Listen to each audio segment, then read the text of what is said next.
दूसरे प्रस्तुति को जाने से पहले जैसे कि मैंने बताया था कि शो के बारे में थोड़ा बहुत चर्चा करेंगे।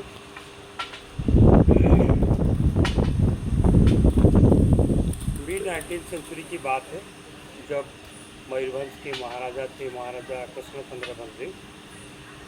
उन्हीं के ज़माने में रॉयल पैलेस जो अभी महाराजा पूर्णचंद्र पैलेस बना हुआ है बड़ा बाज़ार में, उन्हीं का जो फिल्मेन पैलेस था और उसी के अंदर एक वार्षिक उत्सव रॉयल फैमिली के द्वारा करवाया जाता था, जिसका शीर्षक था राम नवमी नाटक। यानी रामचरितमानस के ऊपर एक वार्षिक उत्सव हर साल अप्रैल महीने में 2 दिन का मनाया जाता था।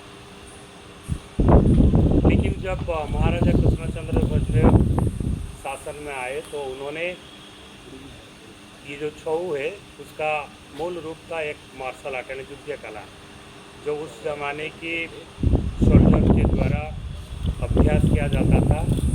अपने जो छावनी को करते थे, जहाँ पे सोल्जर लोग लेते थे, उसी में जिस स्थान पे ये लोग सारा मार्शल आर्ट प्रैक्टिस करते थे, तलवारबाजी प्रैक्टिस करते थे, उस जगह को अखाड़ा कहा जाता था।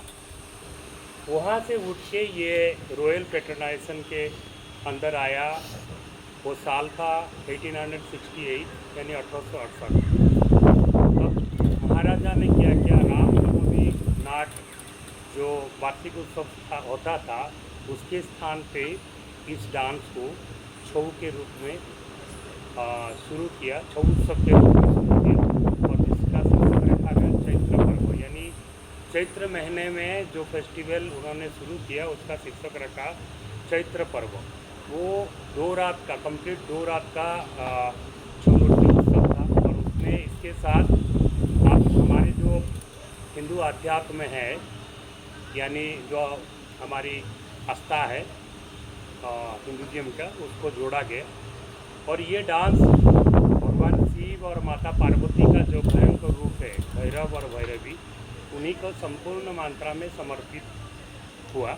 और इसमें ये 2 रात का पूरा जागरण उत्सव होता था, जिसमें खुद रॉयल फैमिली बैठ के देखती थी, साथ ही मयूरभंज स्टेट की जो आम जनता थी वो भी उसमें डायरेक्टली भाग लेती थी, क्योंकि जब उत्सव करवाया जाता था हर साल अप्रैल में, तब पैलेस का द्वार सबके लिए खोल दिया जाता था, ताकि इसमें आम लोग भी आ सकें और ख़ास लोग भी आ सकें। तो ऐसे करके ये उत्सव 1868 में शुरू किया गया, और 4 महाराजाओं की शासनकाल में इसको कंटिन्यूस सीरीज करवाया गया 1949 तक, क्योंकि भारत स्वाधीन 1947 में हुआ। लेकिन ये जो मयूरभंज स्टेट था ये भंजदेव डायनेस्टी के अंदर 49 तक इंडिपेंडेंट स्टेट के रूप में शासन चल रहा था यहाँ के महाराजाओं। तो मैं आपको ये साझा करना चाहूँ कि जो 4 महाराजा हमारे छऊ डांस को पैट्रोनाइज किया, उनका नाम इस प्रकार है। पहले महाराजा कृष्णचंद्र भंजदेव, उसके बाद उनके सुपुत्र महाराजा श्री रामचंद्र भंजदेव, उनके बाद उनके सुपुत्र महाराजा पूर्णचंद्र भंजदेव। और जैसे कि आप महाराजा पूर्णचंद्र भंजदेव का कोई संतान नहीं था, इसीलिए उनके बाद उनके छोटे भाई मयूरभंज के महाराजा बने, जिनका नाम है महाराजा प्रताप चंद्र भंजदेव। और इतिहास ये कहता है कि जो छऊ था उसका शुरुआती फॉर्म था युद्ध कला, और इसमें कोई थीमेटिकल स्टोरी नहीं था, किसी भी डांस में स्टोरी नहीं था, सिर्फ युद्ध कला को ही प्रदर्शित किया जाता था पहले। लेकिन जब महाराजा श्री रामचंद्र भंजदेव ने इसको पैट्रोनाइज करना शुरू किया तो उन्होंने इसमें थीमेटिकल इंट्रोडक्शन किया, यानी सब्जेक्ट को जोड़ा नृत्य के माध्यम से। वो सब्जेक्ट लाया गया आपकी रामायण से, महाभारत से, भगवान कृष्ण की रासलीला से, कुछ काल्पनिक विषय वस्तु से, साथ ही नृत्य कला और पशु पक्षियों की जो चल चालन है उनके ऊपर, जंगली पशु पक्षियों का, ऐसे करके इसको एक्सपेरिमेंटली थोड़ा बहुत चेंज किया गया। और बाद में इसका कोई संगीत नहीं था छऊ का, तो इसकी संगीत के रूप में मयूरभंज का जो झूमर संगीत है उसको इसमें लाया गया, थोड़ा सा को मेलोडियस करने के लिए। जैसे ही महाराजा पूर्णचंद्र भंजदेव का शासन आया, तब उन्होंने इसको उड़िया भाषा को जोड़ा, इसमें उड़िया संगीत को जोड़ा। जैसे कि आप जानते हैं कि उड़िया में एक कविता होता है चंदू और चांद, उसको इसमें डाला गया और उसको मिलाते हुए हर प्रकार की बहुत सारे कोरियोग्राफी भी किया गया। लेकिन दुख की बात है कि महाराजा पूर्णचंद्र बलदेव का शासनकाल बहुत छोटा था, इसलिए उनकी मृत्यु के बाद उनके छोटे भाई यहाँ के महाराजा बने, महाराजा प्रताप चंद्र बलदेव। उनका शासनकाल था 1928 से लेकर 1949 तक। जो 1928 से 1949 तक की जो शासनकाल था, इतिहास ये कहता है कि उन्हीं के शासनकाल में छऊ नृत्य का बहुत विकास करवाया गया और इसका फलस्वरूप 200 से ज़्यादा कोरियोग्राफी मयूरभंज शो में बन गया था। और जब महाराजा इसको एक उत्सव के रूप में मनाए तब उन्होंने दो ग्रुप बनाए थे, एक था आपका उत्तर शाही और दूसरा था दक्षिण शाही। और ये इतिहास में माननी थी कि जो दक्षिण शाही था वो महाराजा का ग्रुप था, जो उत्तर शाही था वो महारानी का ग्रुप था। और दोनों ग्रुप में लिविंग छऊ फेस्टिवल चैत्र पर्व में भी कॉम्पिटिशन होता था रात भर का डांस का। जो अच्छा करता था वो रॉयल फैमिली के द्वारा पुरस्कृत भी किया जाता था। यही सिलसिला 1868 से लेके 1949 तक चलता रहा। जैसे ही राजाओं का शासन चला गया तब छऊ एक प्रकार का बंद हो गया था।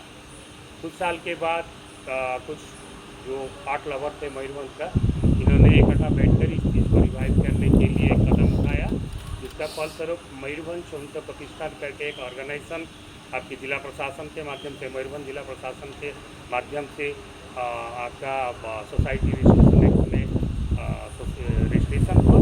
और उसका काम था कि रॉयल फैमिली जो फेस्टिवल शो का करती थी हर साल, उसी को कंटिन्यूअस करने के लिए वो आज भी काम कर रही है। बारीपदा में अभी अप्रैल में ये फेस्टिवल गया आपका। हर साल इसी फेस्टिवल को राजाओं के ज़माने 2 रात का था, अभी जिला प्रशासन के माध्यम से ये 3 रात का फेस्टिवल हो गया है और पूरे रात भर वही परंपरा चलता है। और मैं जिस ऑर्गेनाइजेशन के माध्यम से आपके सामने मयूरभंज शो पेश कर रहा हूँ, उस ऑर्गेनाइजेशन का नाम है प्रोजेक्ट छावनी। जैसे कि मैंने बताया था कि आपको जो सोल्जर लोगों की जो प्रैक्टिस से ही शो का जन्म हुआ है, युद्ध कला से, जहाँ वो लोग रहते थे उसको छावनी बोला जाता था और उससे ही इसका उद्भव हुआ, जन्म हुआ। इसीलिए विशेष करके जो भी व्यूज़ आता है छऊ के बारे में, कुछ लोग बोलते हैं कि ये छाया से है, कोई बोलता है मुकुटा से है, कोई बोलता है छवि से है, कोई बोलता है कि 6 प्रकार एलिमेंट्स का मिलाव से छऊ का जन्म हुआ है। लेकिन लॉजिकली ये प्रूव मिलता है कि ये प्योरली ओडिशियन आर्ट फॉर्म है छऊ, और ये मिलिट्री यानी उस ज़माने के मिलिट्री कैंप से उसका जन्म हुआ है। और जो हम कहते हैं कि छावनी से इसका जन्म है। इसलिए ये लॉजिक प्रूव होता है कि ये जो छऊ है ये टोटली मार्शल आर्ट से बिलोंग करके उसका उद्भव हुआ है। इसलिए इसको ये लॉजिकली प्रूव होता है कि ये छावनी से ही एक्चुअली जन्म हुआ है तीनों जगह में। और उस प्रोजेक्ट छावनी ऑर्गेनाइजेशन 2016 में शुरू हुआ यहाँ पे जिला प्रशासन के अंदर। और उसका काम था कि राजकीय परंपरा में जो मयूरभंज शो का गौरव हुआ था, जिस प्रकार हुआ था, जिस प्रकार इसका डेवलप हुआ था, उसको फिर से बरकरार करना, फिर से स्थापित करना। और यहाँ के जो पारंपरिक कलाकार जो वंशानुक्रमिक इसमें काम कर रहे हैं, 2016 से पहले ये लोग इसको छोड़ के जा रहे थे, कोई नई जनरेशन इसमें नई इंटरेस्ट दे रहा था। इसलिए प्रोजेक्ट छावनी ने किया एक 2 विज़न लेके कि पुराने कलाकारों को जोड़ना पारंपरिक रूप से और उनको रोज़गार का जरिया देना, ताकि इसलिए ये लोग इसमें जोड़ें और फिर उनको अगर रोज़गार मिलता है तो इसमें ये बेहतर तरीके से काम करें। और ये मिशन हमारा सफल हुआ। आज हमारे पूरे मयूरभंज से हम लोग चुन के कलाकारों को उनका स्किल डेवलप करते हैं और उनको नेशनल इंटरनेशनल परफॉर्मेंस के लिए भेजते हैं, ताकि उनको एक जरिया मिले कि आर्ट के साथ जुड़े रहें। दूसरा हमारा विजन है कि एक नए जनरेशन को क्रिएट करना, जो कि आगे जाके इस छू को जीवित रखने में सहायक होंगे। यंग जो स्कूल गोइंग चिल्ड्रेन है उनको सिखाया जाता है। वो यूनिट है मयूरभंज छू अकादमी प्रोजेक्ट छावनी के अंडर में। और जो पहला यूनिट था वो MCP था, यानी मयूरभंज छू परफॉर्मिंग यूनिट। ये 2 यूनिट काम करता है प्रोजेक्ट छावनी के अंदर। और इसका काम ये है कि इस चीज़ को बेहतर तरीके से कैसे हम देश विदेश में प्रमोट करें। जो भी कलाकार आप देख रहे हैं, आपके सामने पेश कर रहे हैं, प्रोजेक्ट छावनी 2016 से अभी तक भारत में जितने भी बड़े बड़े फेस्टिवल होता है उसमें भाग ले चुकी है। साथ ही कोविड से पहले 2019 में आईसीसीआर दिल्ली के अंडर ये वेस्ट इंडीज़ और साउथ अमेरिकन कंट्री गुयाना का दौरा कर चुकी है और हम उसी विजन को लेके काम कर रहे हैं, जैसे मयूरभंज शो का और भी विकास हो। तो ये था हमारी प्रोजेक्ट छावनी की कहानी। मैं भी बता दूं कि प्रोजेक्ट छावनी को जिन्होंने शुरू किया वो भी एक लेडी आर्टिस्ट है जिनका नाम है शुभश्री मुखर्जी, और ये प्रोजेक्ट छावनी का एग्जीक्यूटिव डायरेक्टर है। जब वो स्कूल में पढ़ाई करती थी तभी परिवार से ये परमिशन लेके छऊ सीखी, क्योंकि मयूरभंज छऊ ये पहले था सिर्फ मेल डोमिनेटेड डांस फॉर्म, इसमें सिर्फ लड़के लोग काम करते थे और लड़कियों का रोल भी लड़के करते थे और लड़कों का रोल भी लड़के करते थे। उसी परंपरा को ब्रेक किया हमारे जो प्रोजेक्ट छावनी की डायरेक्टर है शुभश्री मुखर्जी जी ने, और उन्हीं को देखते हुए आपकी 1993 में शायद उन्होंने शुरू किया। उसके बाद धीरे धीरे अभी रिजल्ट ये निकला है कि मयूरभंज शो में ज़्यादा से ज़्यादा लड़कियां ही इंटरेस्ट दे रही हैं, सीख रही हैं। देश विदेश से भी बहुत सारे जो हमारे शास्त्रीय नृत्यकार हैं वो भी छऊ सीख रहे हैं। अभी पूरे भारत में मयूरभंज शो का प्रभाव है, क्योंकि बाहर भी जो भी दिल्ली, बम्बई, कलकत्ता में जो भी इंस्टीट्यूशन अपना कोरियोग्राफी करता है या फ्यूजन करता है, डांस के ऊपर पहले करता है, तो इसमें मयूरभंज शो का योगदान जरूर होता है। तो ये था कि प्रोजेक्ट छावनी शुरू होने के बाद और शुभश्री मुखर्जी को देखते हुए आज बहुत सारी लड़कियां शो में आ रही हैं, सीख रही हैं।